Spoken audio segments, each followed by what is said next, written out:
Welcome to Alberta Conservation Association's Harvest Your Own podcast, the resource for everything hunting, navigating through the field, the butcher shop, and the kitchen. Life is all about great food. Let's get started. Welcome to the podcast. I'm your host, Brad Fenson, an avid outdoor enthusiast who has worked as a freelance journalist, photographer, and public speaker for over 3 decades. I have hunted, fished, and foraged all my life and hope to share my passion for the outdoors. Along the way, I want to encourage everyone to harvest wild proteins and enjoy the satisfaction of providing the next meal for your family. Our goal is to educate, entertain, and inspire individuals to get outdoors and create a connection between food, health, and your future meals. Welcome to Harvest Your Own. This morning we have a special guest from the Alberta Hunter Education Instructors Association, an old friend of mine, Allan Orr. And Allan is the Assistant Conservation Education Coordinator and been there over 7 years. How's Allan today? Oh, I'm doing great, Brad. Thanks for asking. Yeah, I've been here for just about 7.5 years. Working out of Calgary. I'm responsible for most of the training that happens from Red Deer South, and it's a great organization to work with. We get to work with a lot of hunters, anglers, outdoors people, and certainly a number of people who are trying to get into hunting, people that I would call non-traditional hunters, mainly being women and youth. And we're really trying to focus on those non-traditional hunters in our programming as we move forward. You know, I think it must be working, Allan, because I understand that Alberta has some of the highest numbers of youth hunters and new hunters in North America. Yeah, that's right, Brad. Actually, we are the only jurisdiction in North America where the hunter numbers are actually increasing on an annual basis. And we take our share of credit for that. I know that we run a number of programs that involve youth and women, and our annual student intake in the past has averaged around 100,000 students per year. Now, of course, with COVID, that slowed us down a little bit, but I think that we are fortunate in Alberta to have an organization like AHIA, and I'm not just saying that because I work here, but I've always admired the organization, and I think it's made a huge difference in assisting people and enabling people in getting out into the wild and doing some hunting or enjoying whatever they enjoy out in the wilderness. Absolutely. And, AHIA, the Alberta Hunter Education Instructors Association, has been around for, how many years is it? Well, I think we're 55-ish, something like that. Right. And I remember I remember some of the beginning and when it started. I'm not that old, but I do know that the program has influenced a lot of hunter education in the rest of North America. It sort of set the model, set the stage, developed the program, developed the manuals, and a lot of other jurisdictions have used it because there's no sense recreating the wheel when it comes to education and getting people involved. That's right. There are a number of jurisdictions that are using material, that's very similar to ours. And in fact, our course is recognized in most of the provinces and states as being satisfactory for getting a license. Right. So let's jump right into it.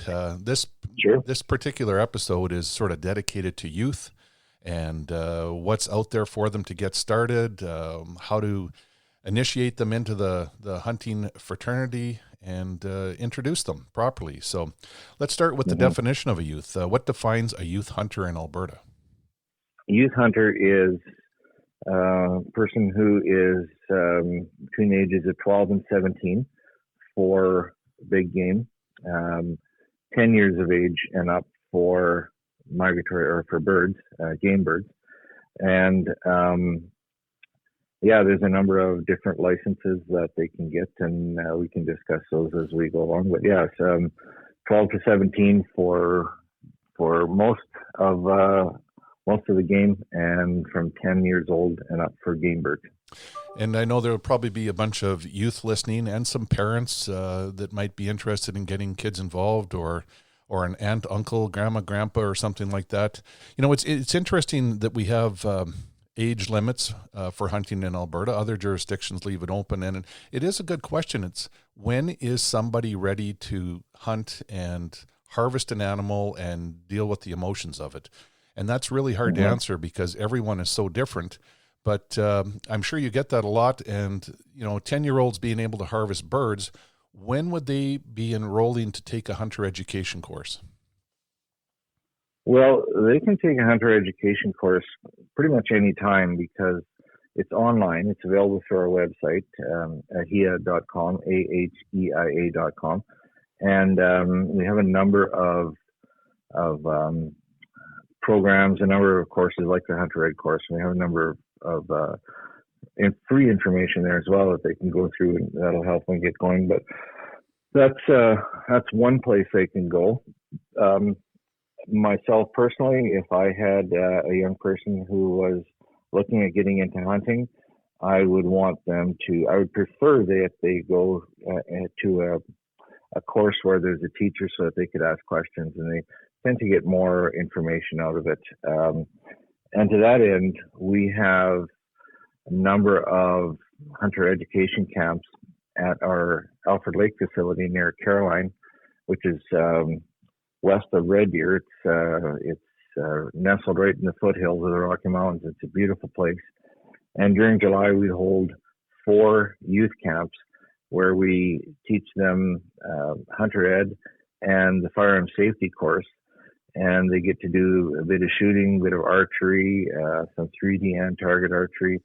And they get to meet kids that are interested in doing the same thing. And they get to do this outside and spend almost 5 days doing things that they love doing. And I can tell you from personal experience, I took my sons there when they were 12, and it was just the greatest experience. It was before I started working with AHIA, and it was one of the reasons why I wanted to join this organization, was because of the fantastic experience that we had there.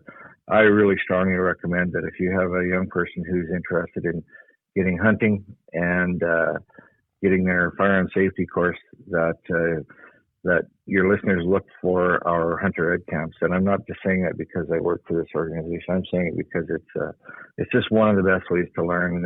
They show up on a Sunday evening, and then by Friday noon they go home and they have their firearm safety course, and they also have the hunter ed course. Sounds like my kind of camping. I think I'd enjoy it too, even though I don't fit into the age requirements. But I agree with you, Allan. The interaction that you obtain from a hands-on environment versus the computer is so much different. And I'm not saying the computer isn't a good route to go. Lots of people live remote, or their schedules don't allow camps or an in-classroom experience. So there's great opportunity for everyone to fulfill a requirement of hunter education. But if you do get to take it that extra step and get into a classroom, or better yet, go to a camp, I think that really takes it to the next level in terms of learning and engaging that youth into wanting to do more, wanting to experience more, and having the confidence to go out and be successful. Yeah, absolutely. It makes such a difference. And you're right.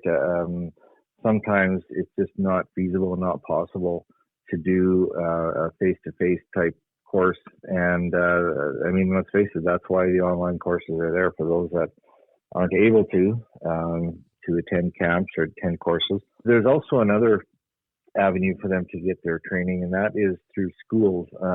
Quite a large number of schools now are holding hunter education classes in the schools as part of their curriculum. And I actually run a teacher's workshop in July where I certify teachers to teach hunter ed and a few other things in the classroom. So some of the schools are making it available as part of curriculum, part of their outdoor education program. And if your listeners are in a school where that isn't available, have them talk to principal or outdoor ed teacher, and that person can get a hold of me, and we can set up something to bring hunter education and a few of our other programs right into the school where the kids will learn in the school, and they'll get credit for it.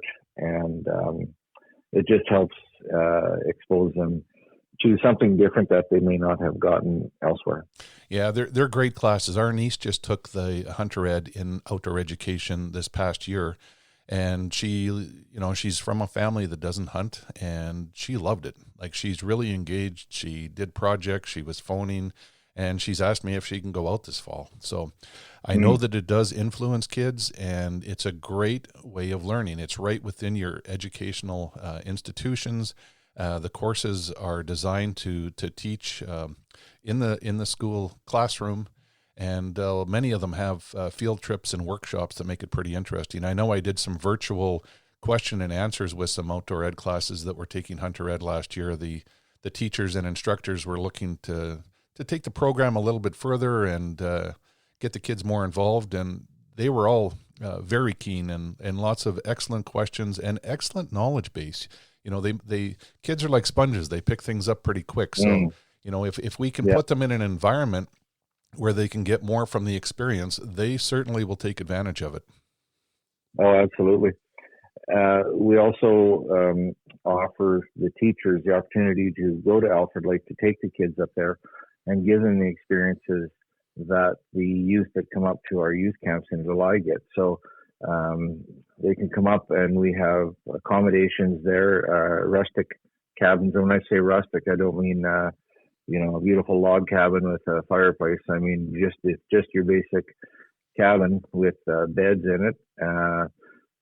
People have to bring their own sleeping bags or whatever, but there's shower facilities, there's cooking facilities there, and the teachers can bring their class up there. They can use the cabins, or they can stay out in the bush, and part of the program would be they build their own lean-to and sleep there, and cook their own meals and that kind of thing. And we'll take them out. We'll do some shooting with them, some archery and fishing we can do, and whatever else they want to do. So it's a great opportunity for schools, for teachers to not only have the classroom learning, but also be able to put most of that to a hands-on aspect where kids can actually practice some of the things that they learned in the Hunter Ed.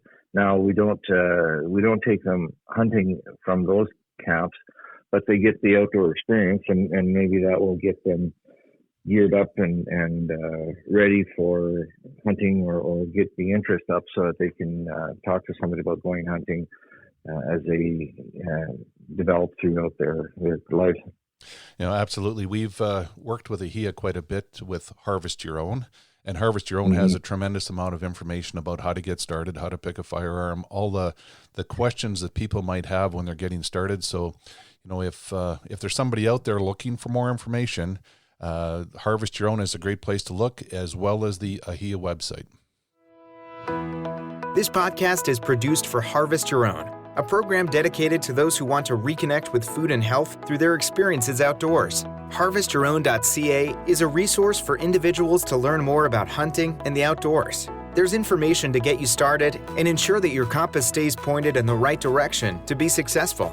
Where's your next meal coming from?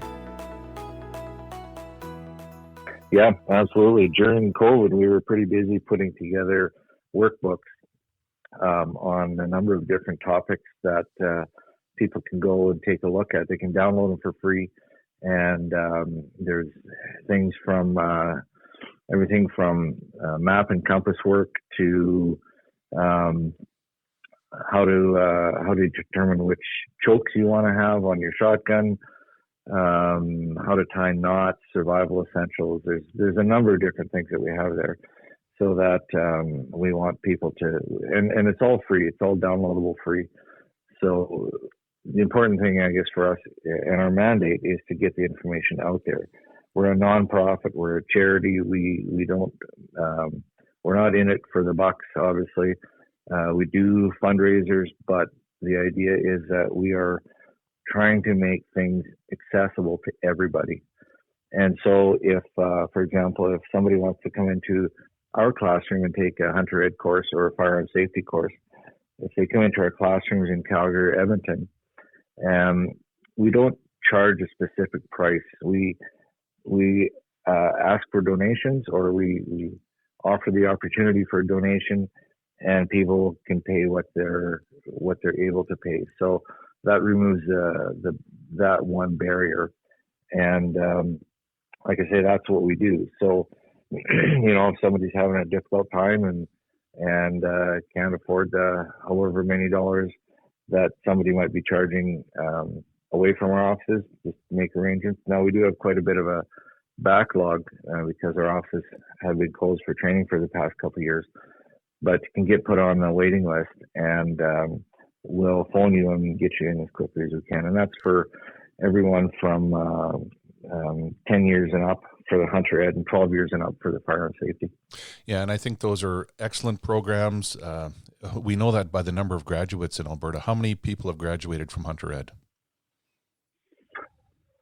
Oh, that's a good question. I don't have that number. It was several years ago that I was at the WISE Awards, and they presented a young fellow with a firearm because he was the 1 millionth graduate of the course in Alberta. So I know we're well beyond that, which means we've touched an awful lot of lives. And it's important as hunters, we're influencing people and letting them know who we are, what we do, what our values are, what's important to us, and whether they become hunters in the future or not.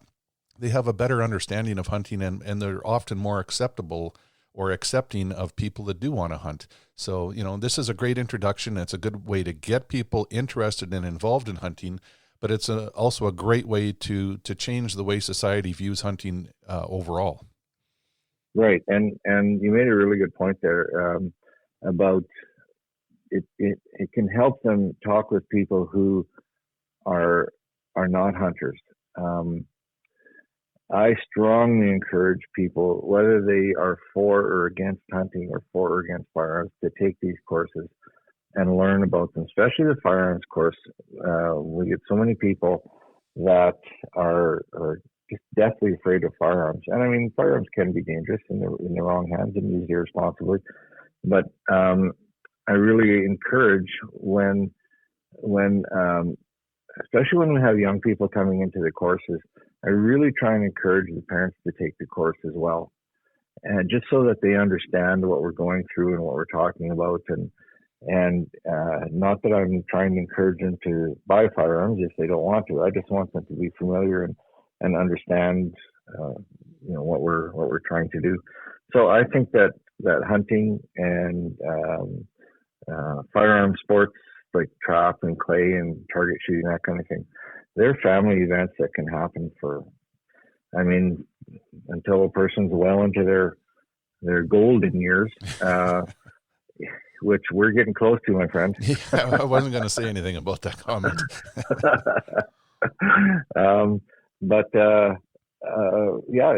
It can be an intergenerational thing. I hear all the time people talk about, I started with my grandfather, and my answer to that is usually, okay, well, let's see if we can correct some of those habits. Right.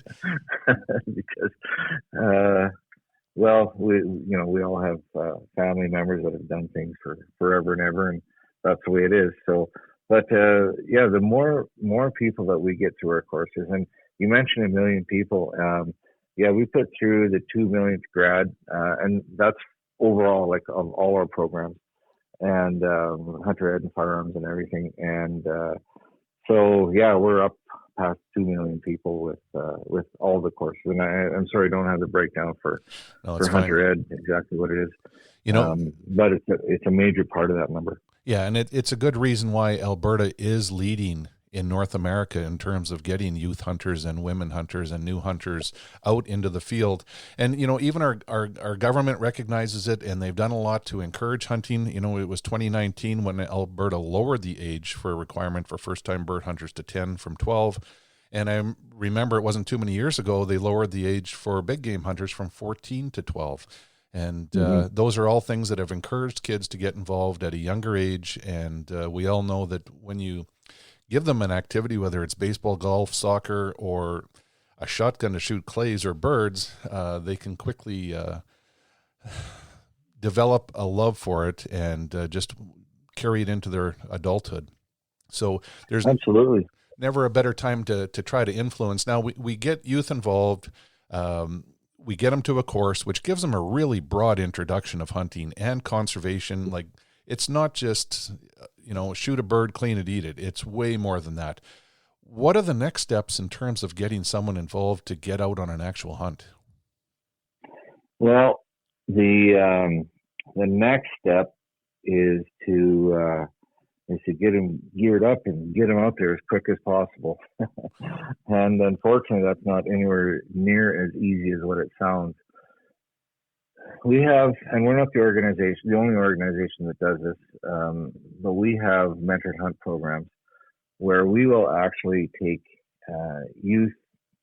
Well, we'll take any novice hunters, but we'd like to focus on non-traditional hunters. And we'll take them out. We'll help them get their licenses and whatever documents they need. We can supply a firearm and ammunition. We can drive them out to the hunting location. We'll find them a mentor, somebody who has gone through our series of checks and balances, which includes a criminal record check and references.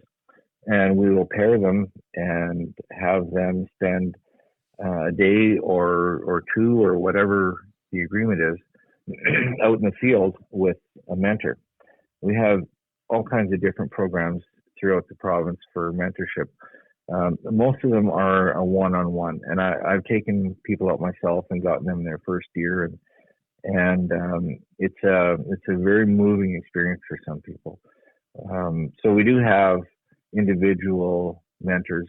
We have also a group on the east side of the province who has their Fish and Game Club has set up basically a hunting camp for new hunters, and they'll invite new hunters out, and they'll spend an entire weekend with them, and they'll be either hunting birds or deer, and they'll harvest the animals, they'll process them, they'll skin them and hang them for them, and the hunters will spend the night in camp with the mentors, one of whom is a Fish and Wildlife officer.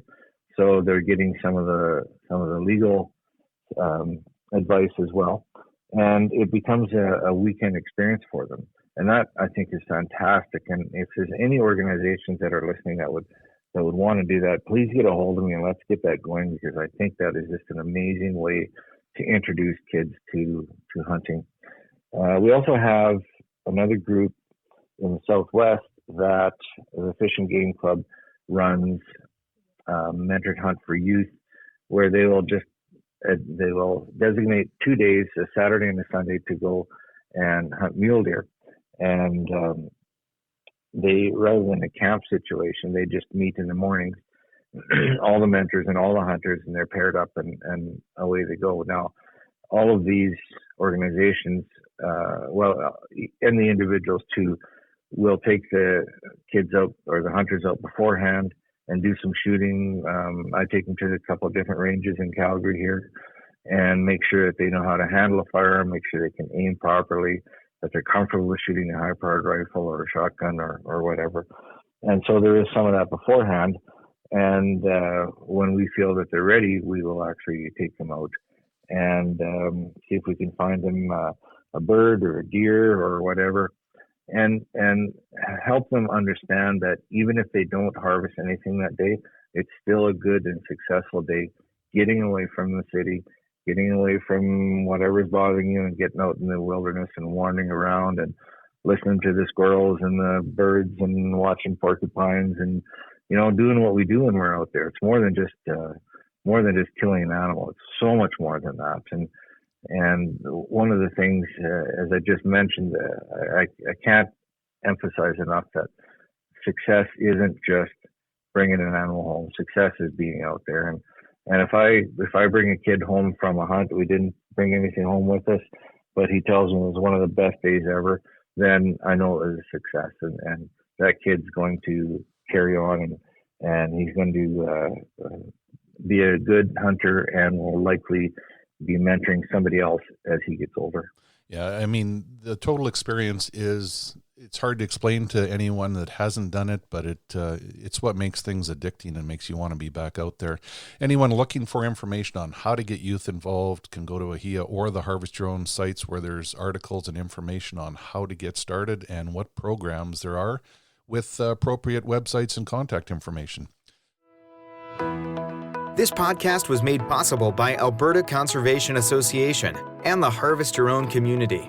If you're interested in harvesting your own food, there's a comprehensive collection of information to gain insight and knowledge. Head to the field, harvest your own protein, prepare it, and taste the results. HarvestYourOwn.ca is a library of information, from getting started and geared up to processing, butchering, and cooking wild game to make the connection between health and food.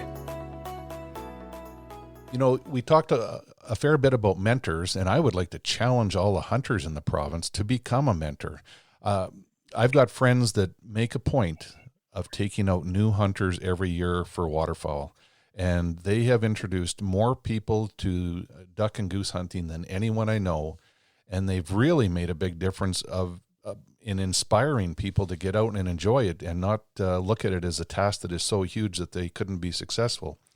So hunters that are familiar with shooting upland or hunting waterfowl, or have an area where they know they could harvest a whitetail doe or put in for a mule doe, those are great opportunities to introduce somebody new, take out a youth or a first-time hunter, and share your knowledge and experience. That first-hand knowledge and experience is so hard to, you just can't recreate it. It's such a big learning tool, and it's so emotional for a person. It's really what attracts them back in the future.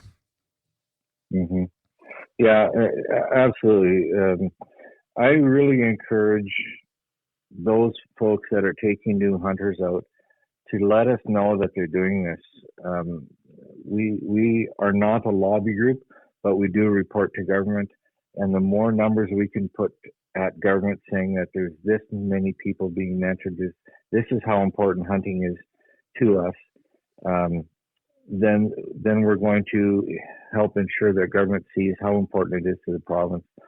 And the other point I'd like to make is one of the reasons why established hunters might not want to get involved in the mentorship program is because they don't want to give up their honey hole.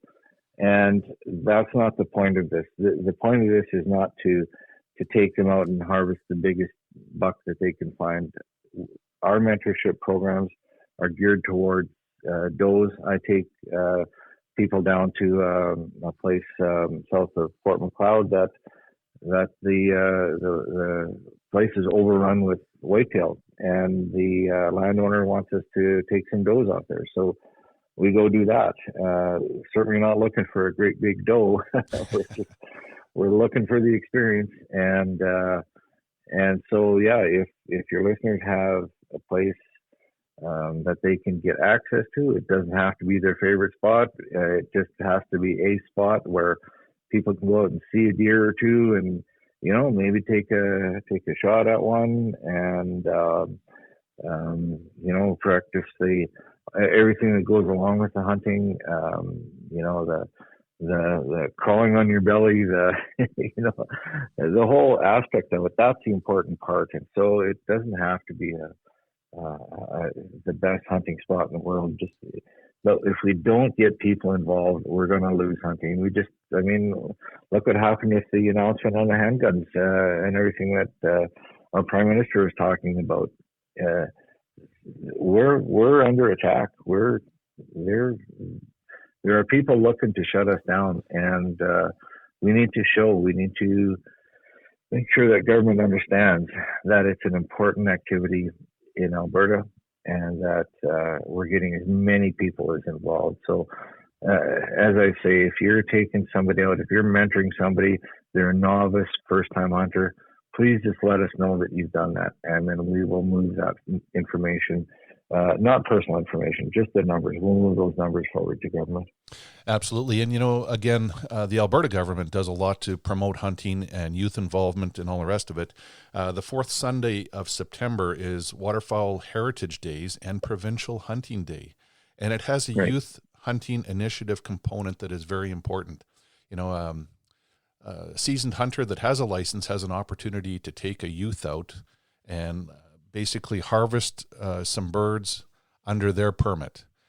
So the youth wouldn't even need to buy a license on that specific day, and they could go out and enjoy the time in the field. Now, the mentor or the adult that is taking people doesn't actually carry a gun or do any hunting, but this is a great initiative to celebrate the fact that we are hunters and that we can pass on our traditions.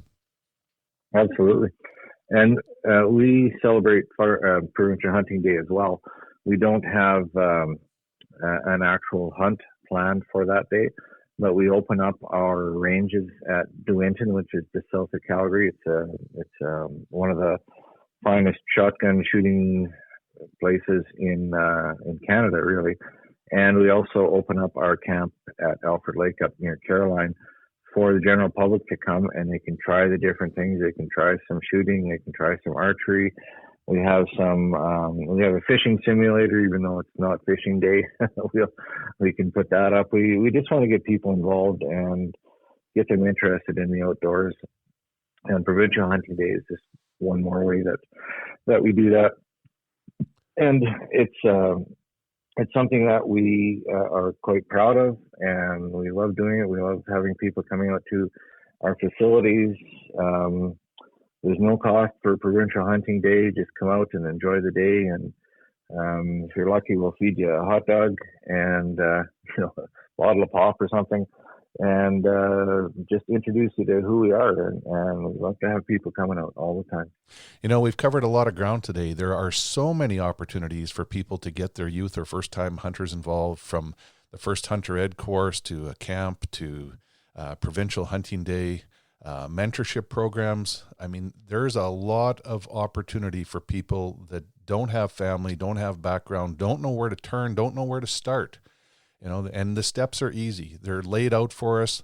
Whether you go to AHIA directly or look it up on Harvest Your Own, you're going to get directed back over to AHIA. The programs are there, the people are there, the infrastructure is there, and I think the general knowledge and desire is there as well to make sure that we do pass on our traditions and our heritage, because the hunting heritage in Canada is very strong and it goes back a long ways. I know in my family it's deep rooted is the way I'd put it, and I'm proud to be a hunter, and it makes me feel good when I can introduce somebody new to it, and whether they're successful or not, they embrace it and want to take it a step further in their life and have it become part of their life, because I think hunting actually helps define me and is a lifestyle. It's more than a pastime, that's for sure. Oh, absolutely, yeah. One thing that I've seen with our mentored hunt programs is an increasing number of families who have a youngster that wants to hunt, but no one else in the family does. And the parents will get a hold of us, and we'll set up a meeting, and we'll get the youngster going and getting into a hunt. And boy, I just give those parents so much credit, because even though they may be philosophically opposed or disinterested in what happens with the hunting, they're there and they're supporting what their kids want to do, and I think that's just fantastic. And any of the parents that are listening that are wondering if they should get their kids involved, I can promise you that your kid's going to have a safe, a wonderful experience in everything that we're going to help them do, right from learning the Hunter Ed course to the firearms safety course to doing some shooting to actually going out on the mentored hunt. It's going to be nothing but a positive experience for them. Absolutely. We're deep rooted in Alberta. We have the programs that are used nationwide. We've won lots of awards, and I hope that we can continue to influence people in a positive direction and get them out to experience hunting or just better understand what we do and who we are as hunters. So, Allan, we've covered so much ground. I'd like to thank you very much for the information. Again, give us the coordinates for the Alberta Hunter Education Instructors Association. Sure. So our website is ahia.com. It's AHEIA.com. Our Calgary office is toll-free number 1-866-852-4342. And our Edmonton office toll-free is 1-866-282-5600. 4342. Very good. I'd like to thank you again for coming on the show and helping inspire people to get outdoors and get our youth involved as well. My pleasure, Brad. It's been great talking to you. We hope to inspire people to reconnect with nature and appreciate where your food comes from by harvesting your own. For more information on getting started or to learn specifics about the Field to Fork experience, visit harvestyourown.ca and follow on Facebook and Instagram. Check back often for new material, recipes, and videos that are posted regularly. Please subscribe to Harvest Your Own podcast and take the time to rate and review the show to help us build a dedicated core of passionate hunters as our regular audience. Until next time, embrace the outdoors and all it has to offer. Thanks for joining us.